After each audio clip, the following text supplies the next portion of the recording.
நம்ம கிளாசி ராகுல். இவர நம்ம ஆல்ரெடி பேசிட்டோம். அவரு பெங்களூருக்கு தான் போவாரு. அந்த டீம் போவாரு. நெறைய பேர் ஏன்னா நெறைய காம்படிஷன் இருக்க போது. ஏன்னா ஏன் ஈவன் டெல்லிக்கு கூட போறதுக்கெல்லாம் காம்படிஷன் இருக்க போது. பட் உங்களுடைய ம். தாட் கேஎல் ராகுல் வந்து எந்த டீம் போவாரு? என்னோட தாட் வந்துட்டு கேஎல் ராகுல் நான் 2 டீம் வச்சிருக்கேன். ஒண்ணு ஓகே. ஜிடி. ஜிடி. ஏன்னா, ஓகே. ஆ ஜிடிக்கு ஒரு நல்ல பிளேயர் தேவைப்படுதுன்றதுனால ஜிடி. இன்னொன்னு ஆஹா. ஆர்சிபி.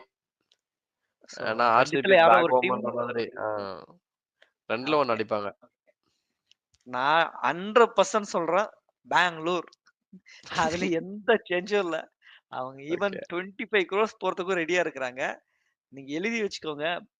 ம். கேஎல் ராகுல், ஆர்சிபி அவ்வளவுதான். இதுல எந்த வித மாற்றமும் இல்ல. நான் அடிச்சு எழுதி கூட தரேன். நீங்க வேணுமானா பாருங்க. ஆக்ஷன் முடிஞ்சதுக்கு அப்புறம் எப்படி இருக்குன்னு தெரியாது.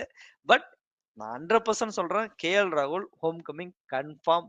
அதுல எந்த வித மாற்றமும் இல்ல. எனக்கு எந்த டீம்